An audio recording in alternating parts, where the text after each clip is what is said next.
জীবনে ক্ষমা চাওয়া তাও কিছুটা সহজ, ক্ষমা করতে পারা অত্যন্ত কঠিন। ক্ষমা দুই অক্ষরের এই শব্দ হতে পারে, কিন্তু অত্যন্ত বড় এই শব্দ, অত্যন্ত গুরুত্বপূর্ণ এই শব্দ। কখনো কখনো অন্য কাউকে ক্ষমা করে দেওয়া তাও কিছুটা সহজ কাজ, কিন্তু নিজেকে ক্ষমা করতে পারা অত্যন্ত কঠিন হয়ে দাঁড়ায়।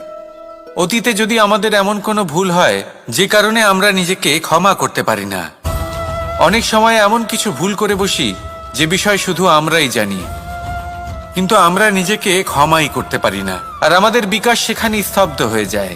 কারণ যদি আপনি ক্ষমা করতে না শেখেন, নিজেকে ক্ষমা যদি না করতে পারেন, তাহলে তা আপনার জীবনের সব থেকে বড় বাধা হয়ে দাঁড়াবে। সেই জন্য জীবনে অবশ্যই শিখুন যে কিভাবে নিজেকে ক্ষমা করতে হয়, আর শিখুন যে আগের করা ভুল আবার কি করে না করা যেতে পারে। এই মন হালকা হবে আর প্রসন্ন হয়ে বলবে, রাধা রাধা। এই সংসারে যখনই কোনো সমস্যা আসে, তখন আমরা আমাদের সব থেকে বড় সম্বলের কাছে আশ্রয় খুঁজি, তা হলো আমাদের বিশ্বাস। এবার প্রশ্ন হলো এটাই যে এই বিশ্বাস কার উপর করা যেতে পারে? পরিবারের ওপর, বন্ধুর ওপর, নাকি তাদের ওপর বিশ্বাস করা উচিত যাদেরকে আমরা কখনো সঙ্গ দিয়েছি? দেখুন, এই সংসারে বিপদের সম্মুখীন হলে কে আপনাকে সাহায্য করবে সেটা নির্বাচন করা আপনার হাতে নেই। সেটা সেই সকল ব্যক্তির উপর নির্ভরশীল যে তারা আপনাকে সাহায্য করবে নাকি করবে না। অর্থাৎ যখনই কোনো বিপদ আসে, সর্বপ্রথম তার সম্মুখীন আমাদের নিজেকেই হতে হয়, আর তার জন্য প্রস্তুত থাকা প্রয়োজনীয়। সেই শক্তি, সেই সাহস অর্জন করা প্রয়োজনীয়। দেখুন, যখনই অন্ধকার আসে তখন সবার আগে কে আপনাকে ত্যাগ করে চলে যায়? আপনার নিজেরই ছায়া। এই অন্ধকারের সম্মুখীন হতে হয় অন্তরের প্রদীপের দ্বারা, অন্তরের আত্মা দ্বারা। তবেই আপনি অন্ধকারের ওপর জয়লাভ করতে পারবেন। সেই জন্য যে বিপদই আসুক না কেন, নিজেকে তার জন্য প্রস্তুত রাখা উচিত। সেই সাহস নিয়ে আসুন। এমন কোনো বিপদ নেই যা আপনাকে ভেঙে দিতে পারে। আসুন আমার সাথে ভালোবেসে বলুন, রাধা রাধা। ধন, সম্পদ, ঐশ্বর্য, মানুষ হয় নিজের সৌভাগ্যের দ্বারা এগুলো লাভ করে থাকেন বা কর্মের দ্বারা। সৌভাগ্য আসলে কি? গ্রহের দশা যা প্রত্যেক মুহূর্তে বদলাতে থাকে। কর্মের মাধ্যমে যখন আপনি ধন অর্জন করেন, তখন সেই ধন আপনার আগামী প্রজন্ম লাভ করে। সেটা হয় সে ভোগ করে বা তার জন্য তার ভোগান্তি হয়। আর এটা নির্ভর করছে আপনার কর্মের ওপরে। কি কর্ম করেছেন আপনি সেই ধনকে লাভ করার জন্য? যদি আপনি সৎ পথে চলেন, নিষ্ঠা ভরে আপনি কর্ম করে থাকেন এবং তার ফলে আপনি ধন অর্জন করে থাকেন, তাহলে আপনার আগামী প্রজন্ম সেটা ভোগ করবে, সেটা প্রয়োগ করবে নিজের বিকাশের জন্য। কিন্তু যদি আপনি কুকর্ম করে থাকেন, কোনো রকম ছলনা করে থাকেন এই ধন লাভ করার জন্য, তাহলে 100% আপনার আগামী প্রজন্মকে এর জন্য ভুগতেই হবে। তাহলে আপনি কি চাইবেন? যে আপনার আগামী প্রজন্ম সুখ ভোগ করবে, নাকি আপনার কুকর্মের পরিণাম ভোগ করবে?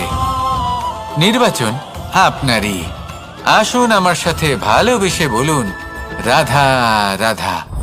মানুষ সবসময় চায় যে তার জীবনে যেন কখনো কোনো সমস্যাই না আসে। সে চায় তার জীবন যেন শুধুমাত্র শান্তি এবং সুখের দ্বারা পূর্ণ থাকে। কিন্তু এই চাহিদা অনুচিত কিছু নয়। আমরা সবাই এটাই চাই যে জীবনে সুখ থাক, শান্তি থাক। কিন্তু এই কথা সবসময় মনে রাখবেন, যে সূর্য উদিত হন সংসারকে প্রকাশমান করেন, দুপুরবেলায় সংসারকে রৌদ্র প্রদান করেন, সন্ধেবেলায় তাকেও অস্ত যেতে হয়। এবার আমাদের জীবন চক্র কিছুটা এরকমই।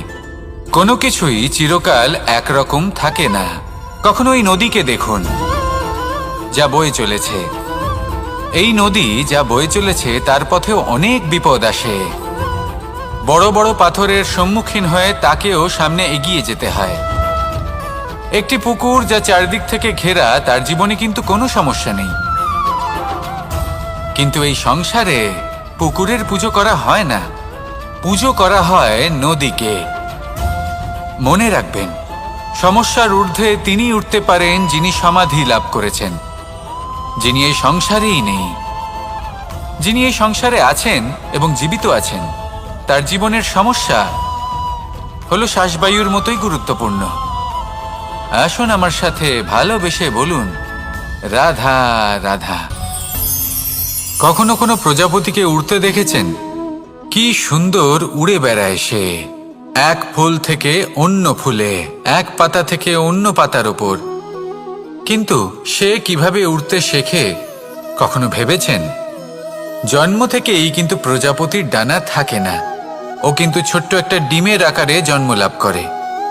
তারপর সেই ডিমটি ভেঙে একটি কীট বাইরে আসে। আস্তে আস্তে সে বড় হয়, ওর শক্তি বৃদ্ধি পায়। তারপর সে সেই কীট দশা ত্যাগ করে নিজের ডানাগুলি মেলে।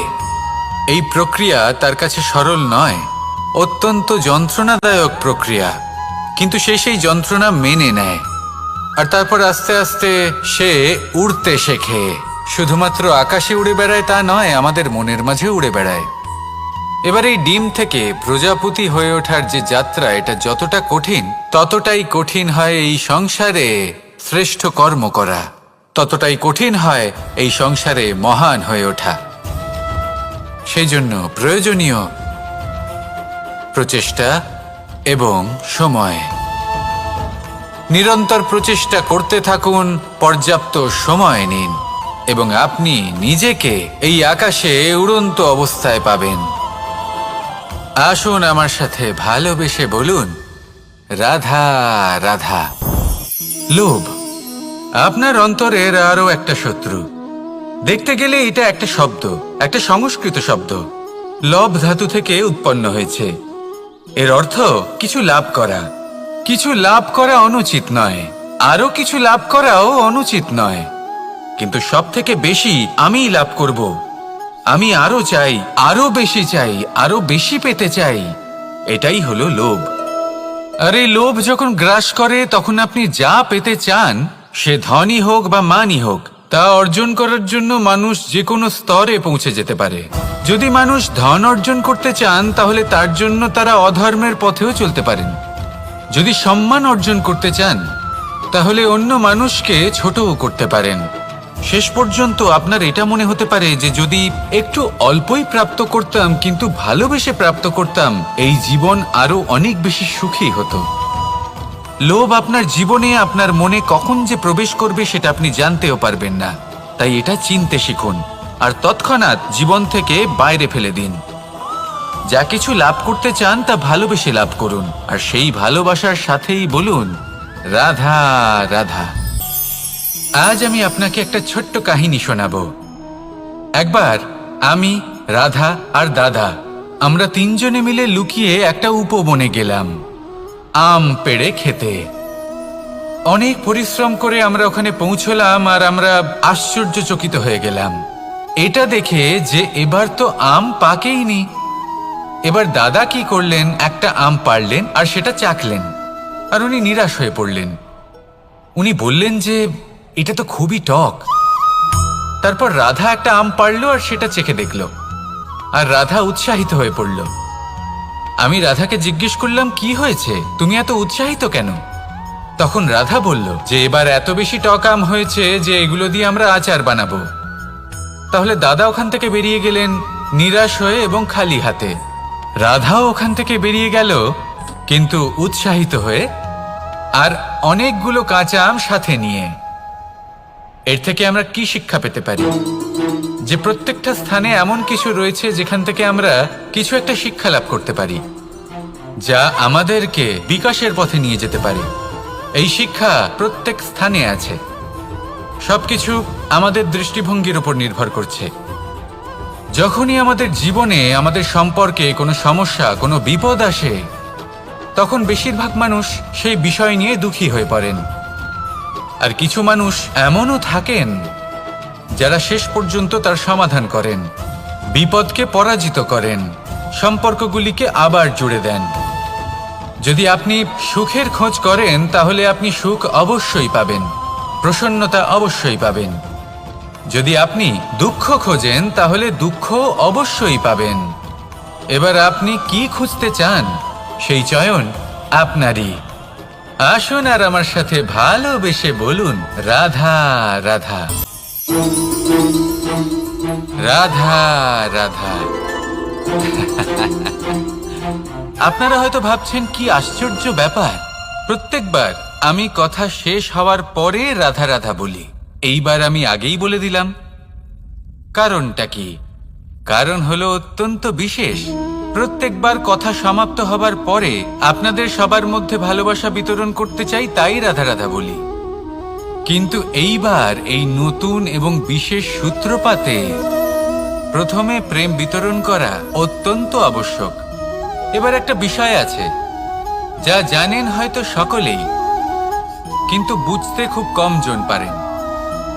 এই প্রেম, এই আনন্দ, এই সকল কিছুর সূত্রপাত হয় নিঃস্বার্থ আবেগের দ্বারা। ঠিক যেমন একজন মাতাকেই দেখে নিন। যখনই একজন মাতা সন্তানকে জন্ম দেন, তখন এই সংসার ভুলে যায় যে তার জন্য এটা একটা নতুন জন্ম। কারণ একজন নারী তখন একজন মাতৃরূপে নতুন ভাবে জন্ম নেন। একজন নারী স্ত্রী ও গৃহবধূ রূপে কিছু অধিকার লাভ করে থাকেন, কিন্তু তিনি যখন মা হয়ে যান তখন তিনি শুধুই দান করতে শেখেন। নিজের সন্তানের জন্য কত কিছুই না করেন, তাকে বাৎসল্যের সাগরে ভাসিয়ে নিয়ে যান। এই সংসারে রাজকুমার জন্ম নিতেই পারেন, তাকে রাম এবং লক্ষ্মণ কিন্তু মায়েরাই বানিয়ে তোলেন। একজন গোয়ালা জন্ম নেয়, তাকে দ্বারকাধীশ একজন মাই বানিয়ে তোলেন। পিতা হলেন সেই পর্বত যার একটা অংশ হলো তার সন্তান, কিন্তু মা হলেন সেই শিল্পী যিনি একটা পাথরকে খোদাই করে এমন এক মূর্তি গড়ে তোলেন যাকে সকলে পূজনীয় মনে করেন। তাহলে স্মরণ করুন সেই সকল মুহূর্ত যেগুলি আপনি নিজের মাতার সাথে অতিবাহিত করেছেন। অনুভব করতে পারবেন যে কিভাবে এক মুহূর্তেই এই মন প্রফুল্ল হয়ে ওঠে। এবারের কারণ কি? এর কারণ হলো এই জীবনের আসল দ্বারই হলো মমতা।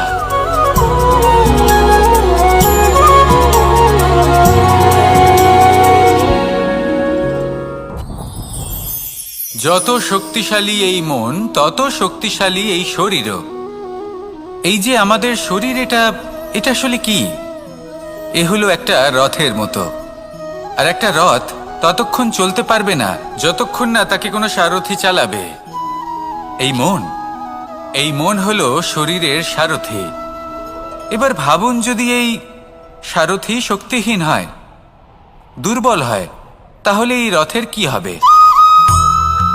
এটা উচিত পথে চলতে পারবে না, উচিত গতিতে চলতে পারবে না, মন মতো স্থানে এটা পৌঁছতেও পারবে না। সেই জন্য মনের শক্তি অত্যন্ত প্রয়োজনীয়। এবার মনের শক্তি আমরা কোথা থেকে লাভ করি? দৃঢ়তার শক্তি থেকে। এবার এই শক্তি আমরা কিভাবে বাড়াতে পারি? আমরা প্রতিদিন কিছু নতুন স্থির করি, কিছু ছোট কিছু বড়। আর যেই আমরা নতুন কিছু পূর্ণ করি, আমাদের মনের শক্তি বেড়ে যায়। আর যদি পূর্ণ না করতে পারি, মনের শক্তি কমে যায়। একটা দেওয়ালের মতো ছোট ছোট ছোট ছোট শিলা আমরা একটার পর একটা স্থাপন করে একটা দেওয়াল তৈরি করি।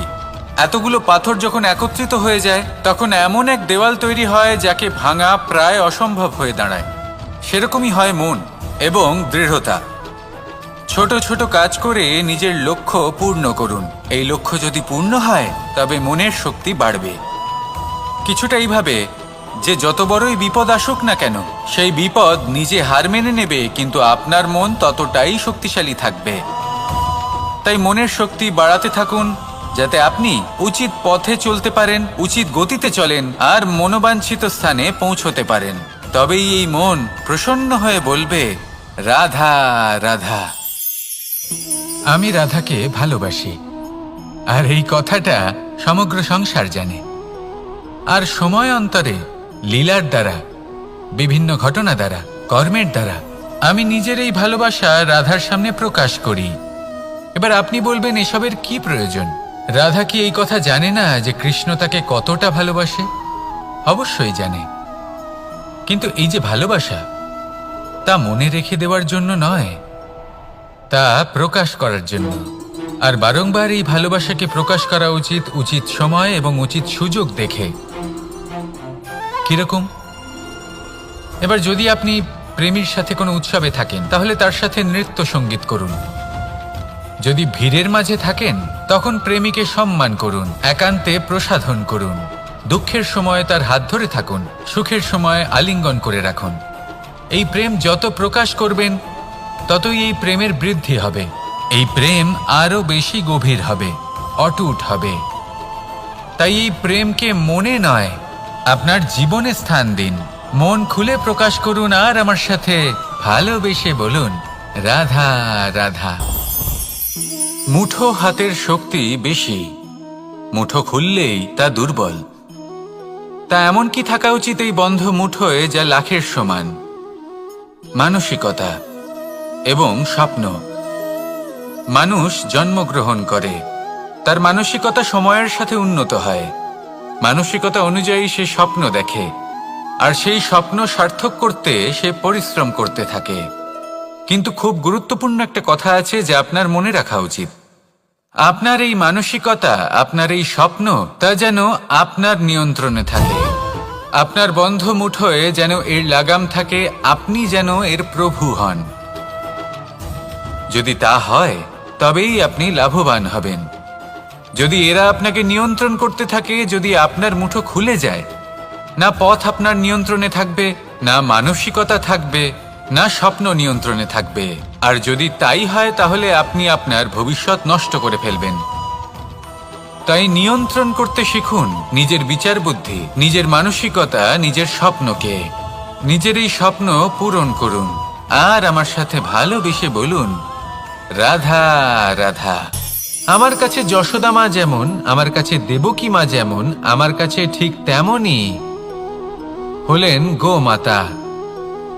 এবার ভেবে দেখার বিষয় হলো এটা যে এই সংসারে অসংখ্য প্রাণী আছে। একজন গাইকে একজন মায়ের মর্যাদা কেন দেওয়া হয়? তাহলে এর অনেকগুলো কারণ আছে। এই গাই অর্থাৎ গোমাতা, এনারা হলেন অত্যন্ত শান্ত, শান্তি প্রিয়, কখনো কারোর কোনো ক্ষতি করতেই পারেন না। গোমাতা যে দুধ নিজের বাছুরকে পান করান, সেই দুধই আমাদেরও দেন। সেই দুধ পান করে আমরা শক্তি লাভ করি। এই দুধ থেকে আমরা মাখন, ঘি, পায়েস, এইসব সুস্বাদু খাবার লাভ করি। গোমাতার গোবর আমাদের জ্বালানি হিসেবে সাহায্য করে, যার ফলে খুব কম সংখ্যক কাঠ ব্যবহার করা যায় এবং বেশিরভাগ জঙ্গল সুরক্ষিত থাকে। গোমাতার গোমূত্র, সেটাও আমাদের কাছে লাভজনক। এর দ্বারা আমরা অনেক রোগ থেকে মুক্তি লাভ করতে পারি। গোমাতা যখন একটি বাছুরকে জন্ম দেন, তখন সেই বড় হয়ে আমাদের ক্ষেত কর্ষণ করে। সেই জন্য গাইকেও জীবনে মায়ের মর্যাদা দেবেন। যতটা সম্ভব তাকে সেবা করুন এবং ভালোবেসে তাকে পালন করুন। এই মন নিজে থেকেই প্রসন্ন হয়ে বলবে, রাধা রাধা। চলতে থাকা, থেমে যাওয়া, বিশ্রাম নেওয়া, তারপর দম নিয়ে পুনরায় দাঁড়িয়ে পড়া, আর তারপর আবার সেই পথ চলা। এটা জীবনের অভিন্ন এক অঙ্গ, এটার থেকে আপনি পালাতে পারবেন না। কিন্তু এই অঙ্গকে আপনি নিজের জীবনে কিভাবে প্রয়োগ করবেন, কিভাবে তাকে কাজে লাগাবেন, সেই সিদ্ধান্ত আপনাকে নিতে হবে। যারা হেরে যান তারাও জীবনে থমকে যান, আবার যারা জেতেন তারাও দাঁড়িয়ে পড়েন। যারা হেরে যান তারা হাঁপিয়ে দাঁড়িয়ে পড়েন, যারা জিতে যান তারা দাঁড়িয়ে পড়েন সেই সর্বোচ্চ স্তরে পৌঁছে গিয়ে। এবার দাঁড়াতে তো আপনাকে হবেই, তা হতেই হবে। কিন্তু কখন, কিভাবে দাঁড়াবেন, ক্লান্ত হয়ে নাকি সর্বোচ্চ স্তরে পৌঁছে গিয়ে, সেই সিদ্ধান্ত আপনার। অবশ্যই দাঁড়িয়ে পড়ুন, কিন্তু ক্লান্ত হয়ে নয়। কারণ আপনাকে পুনরায় দাঁড়িয়ে পড়তে হবে, পুনরায় যাত্রাপথে এগোতে হবে এবং সর্বোচ্চ স্তরে পৌঁছতেই হবে। রাধা রাধা। স্বপ্ন, আমরা জীবনে স্বপ্ন দেখতে থাকি, সেটা পূরণ করার পূর্ণ প্রয়াস করে থাকি, কিন্তু এই স্বপ্ন পূরণ না হওয়ার পরিস্থিতিতে আমরা ভেঙে পড়ি, ছিন্ন বিচ্ছিন্ন হই। আর তারপরেই বোঝা আমরা আগামী প্রজন্মের ওপর রীতিমতো চাপিয়ে দিই। আমরা এটাই মনে করি যে আমরা যেটা হতে পারিনি সেটা আমাদের সন্তান অবশ্যই হবে। আমরা যা কখনো পাইনি আমাদের সন্তান অবশ্যই তা পাবে। এটা যে অনুচিত সেটা আমরা ভাবি না, কিন্তু এটা ভুল। আর এই ভুল আমরা সকলেই করে থাকি। সন্তান প্রকৃতি আর পরমাত্মার আশীর্বাদ। ওদের ভেতরে তাদের নিজের একটা অস্তিত্ব লুকিয়ে থাকে। রাধা রাধা। এই পুকুর দেখছেন আপনি? পুকুরের জল কখনো প্রবাহিত হয় না, একই স্থানে জমে থাকে, আর সেই কারণে কিছুদিন পর ময়লা হতে শুরু করে। কিন্তু তাও আমরা একে ত্যাগ করি না, আমরা তবুও একে পুজো করি। শুধুমাত্র এই কারণে নয় যে অতীতে সে আমাদের তৃষ্ণা মিটিয়েছে, কিন্তু এই কারণেও যে যদিও বা সে ভবিষ্যতে আমাদের তৃষ্ণা না মেটায়, কিন্তু প্রয়োজন হলে আগুন অবশ্যই নেভাতে পারে। ঠিক সেই রকমই হয় আমাদের সম্পর্ক, সম্পর্ক যা আমরা বহু বছর পরিশ্রম করে তৈরি করি, যে দরকার পড়লে আমাদের সহায়ক হয় কোনো না কোনোভাবে। সেই জন্য সম্মান করতে শিখুন এই সম্পর্কগুলিকে, শিখুন এই সম্পর্কগুলিকে অটুট রাখতে। কথায় কথায় এই সম্পর্কগুলিকে ভেঙে দিতে শিখবেন না। রাধা রাধা। বিষ, এই শব্দটা শুনলেই মনে অনেক কল্পনা জন্ম নেয়। কল্পনা অসহ্যকর তিক্ততা, কল্পনা অত্যন্ত বেদনাদায়ক মৃত্যু। এবার যদি আপনাকে জিজ্ঞেস করা হয় যে সবচেয়ে বিষাক্ত বিষ কোনটা, তাহলে আপনি কি বলবেন?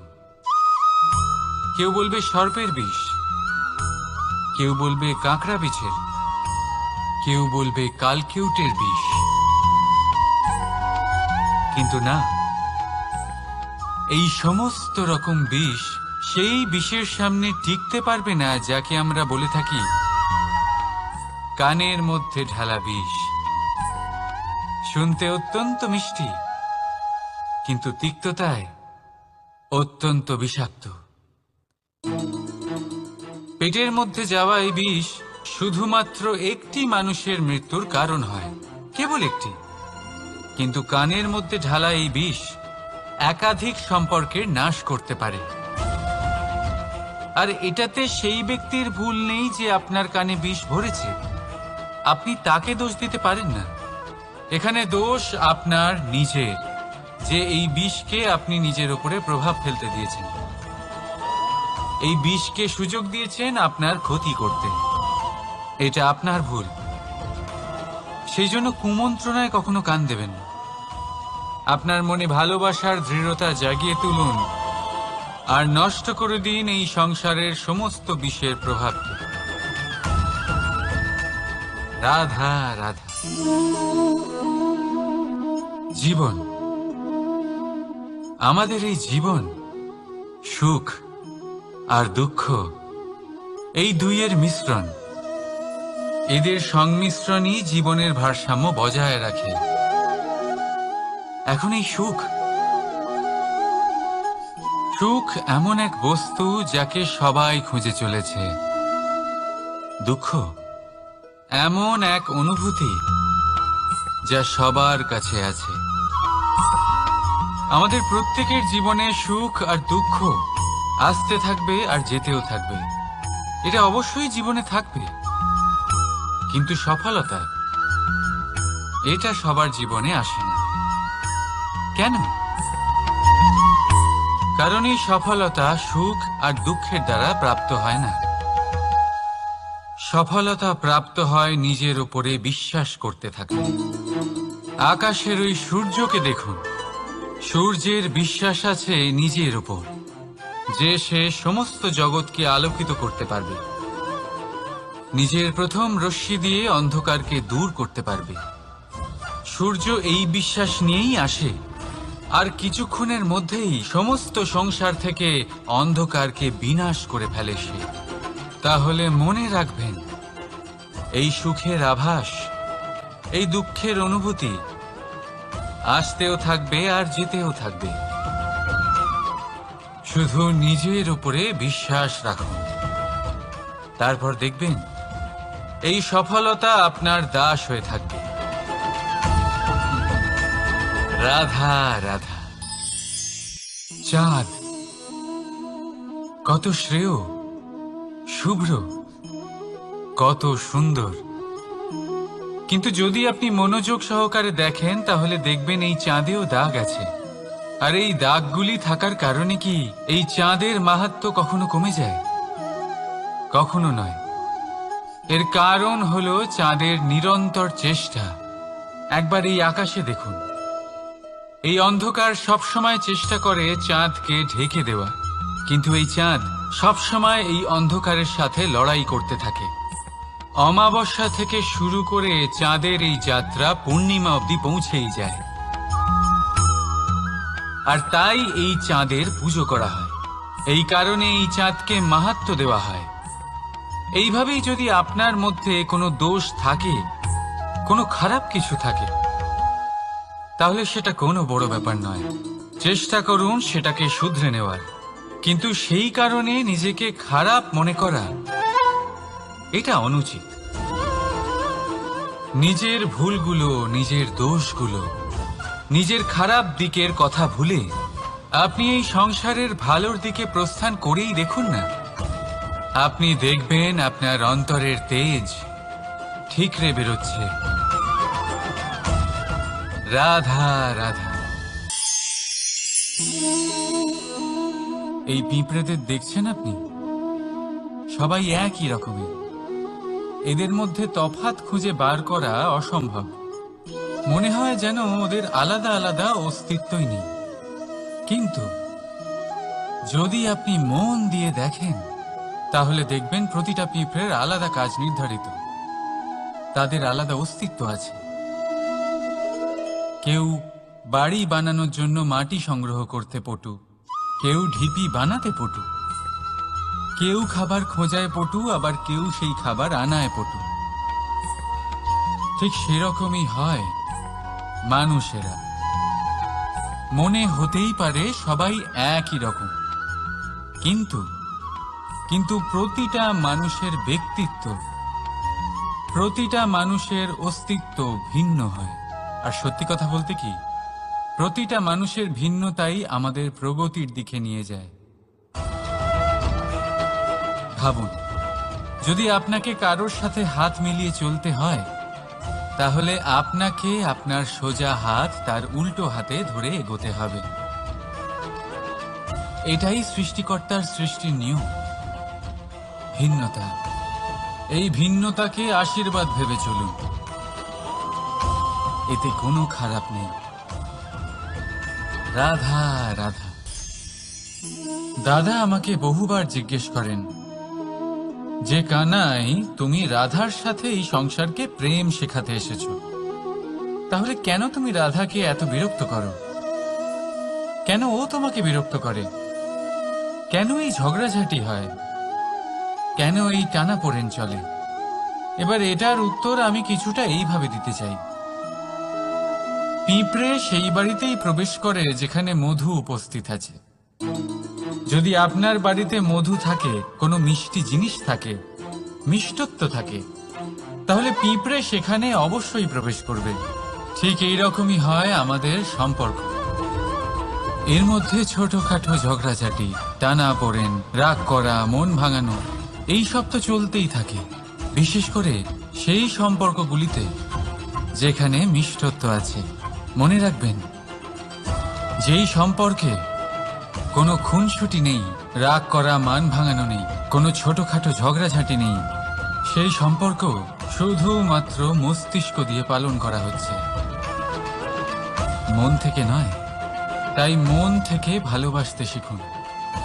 আর এই ছোটখাটো ঝগড়াঝাঁটির, এই অম্ল মধুর খুনসুটির আনন্দ উপভোগ করুন, কারণ এতেও ভালোবাসা আছে। রাধা রাধা। এই পুস্তক বড়ই কাজের জিনিস। কাহিনী হোক, কবিতা হোক, স্মৃতি হোক, এতে যাই লিখে দেবেন তা ভবিষ্যতের পুঁজি হয়ে যাবে। কিন্তু যদি কখনো এমন হয় যে এই পুস্তক ময়লা হয়ে যায়, বা যদি কোনো পাতায় আপনি ভুল করে কালি ফেলে দেন, বা কোনো বাক্য লিখতে গিয়ে আপনি ভুল করে ফেলেন, তাহলে আপনি কি করেন? সেই পুস্তক কি আপনি তুলে ফেলে দেন? না, তাই তো। শুধু একটা পাতা ছিঁড়ে ফেলেন, যাতে সেই পুস্তক সঠিক থাকে, সুন্দর হয়ে ওঠে। এই পুস্তকের মতোই হয় আমাদের সম্পর্ক। তার সেই এক পাতা, একটা ভুল। তাই যে কোনো সম্পর্কে যদি কারোর কোনো ভুল হয়ে গিয়ে থাকে, তাহলে সেই ভুলকে সম্পর্ক থেকে দূরে করা সঠিক হবে। সেই ভুলকে ভুলে যাওয়াই সঠিক হবে। সেই সম্পর্ক ভাঙা নয়, সেই সম্পর্ক সামলে রাখুন। কারণ ভুল তো সবার দ্বারা হয়। যদি এরকম করেন, তবেই জীবনরূপী পুস্তক আরো সুন্দর হয়ে উঠবে। একে অপরকে ক্ষমা করতে শিখুন। একে অপরের ভুলকে ভুলে যেতে শিখুন। তারপর দেখবেন এই জীবনে আরো আনন্দ আসবে, আর এই সম্পর্ক নিঃশ্বাস নিতে থাকবে। রাধা রাধা।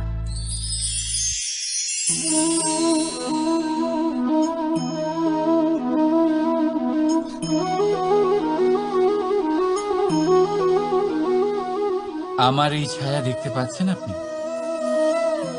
প্রকাশের স্রোত যখন মধুর আর দূরে থাকে, তখন এই ছায়া লম্বা হয়ে যায়। কিন্তু যেই প্রকাশের স্রোত মাথার উপরে চলে আসে, এই ছায়ার আকার ক্রমশ ছোট হতে থাকে। আর অন্ধকারে তো এই ছায়া বিলুপ্ত হয়ে যায়। কিছুটা এরকমই হয় আমাদের অহংকার। সুখের আগমন হলে, বৈভবের উপলব্ধিতে এটা বাড়তে থাকে।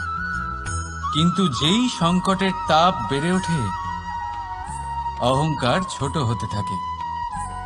আর যখন সংকটের এই অন্ধকার আমাদের চারিদিক থেকে ঘিরে ধরে, তখন এই অহংকার আমাদের ছায়ার মতোই বিলুপ্ত হয়ে যায়। কেউ নয়, এই আত্মসম্মান নয়, এ হলো অহংকার।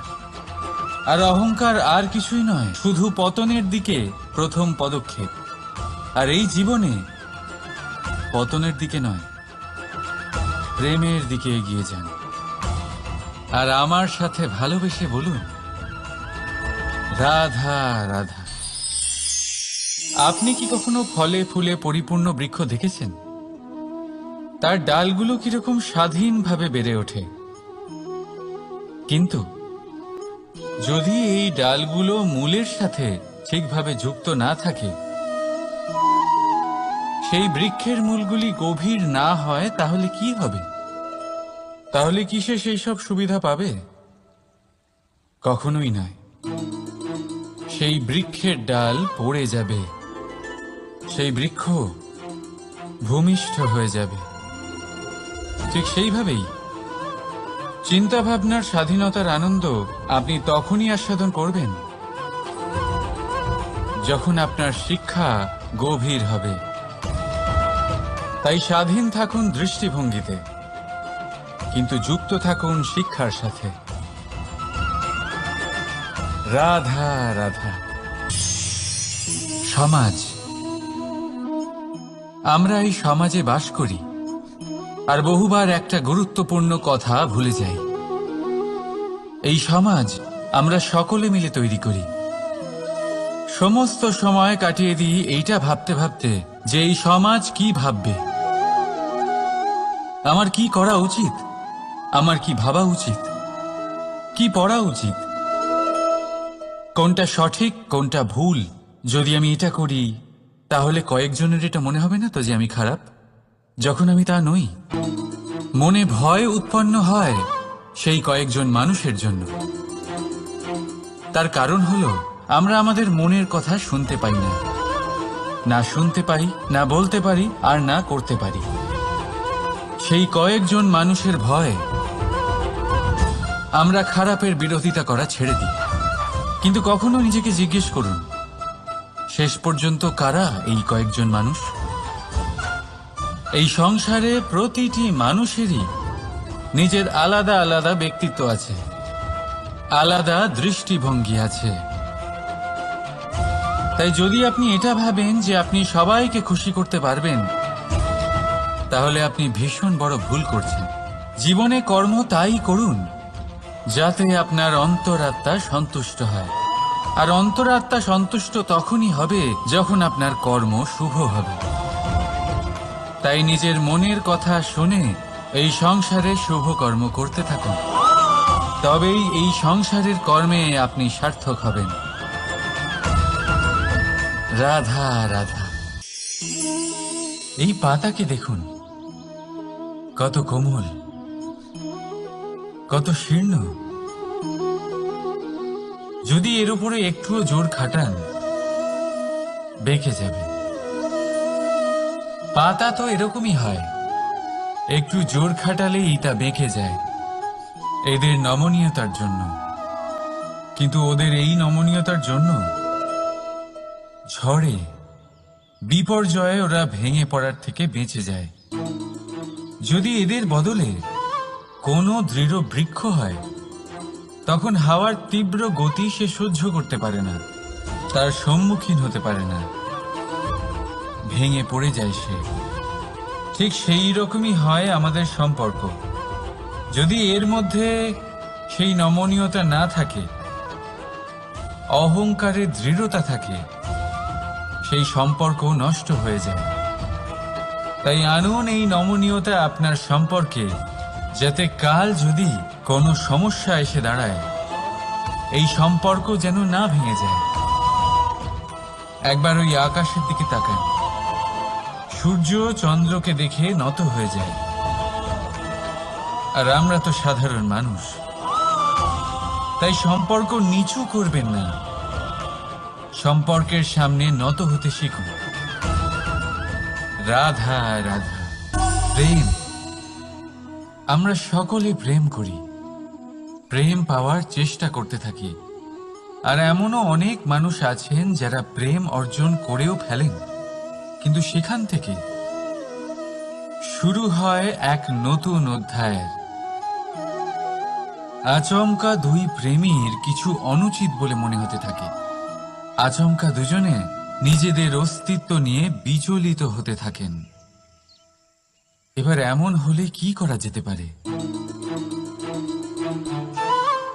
দেখুন, এই হলো হলুদ,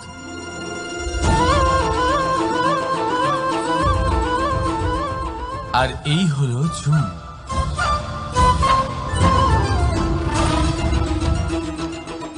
এবার এটাকে দেখুন, যখন চুন আর হলুদকে একসাথে মিলিয়ে দেওয়া হলো, তখন ওরা নিজেদের রং ত্যাগ করে দিয়ে একটা নতুন রং তৈরি করল। প্রেমের রঙও কিছুটা এইভাবে অর্জন করা হয়। এখানে কোনো আমি থাকে না, শুধু আমরা হয়, শুধু একাত্ম হয়। সেই জন্য ত্যাগ করুন নিজের অস্তিত্বকে, আর মনের উত্তেজনাকে আলিঙ্গন করুন। তারপর দেখুন আপনার এই প্রেম আপনাকে কোথায় কোথায় নিয়ে যায়। রাধা রাধা।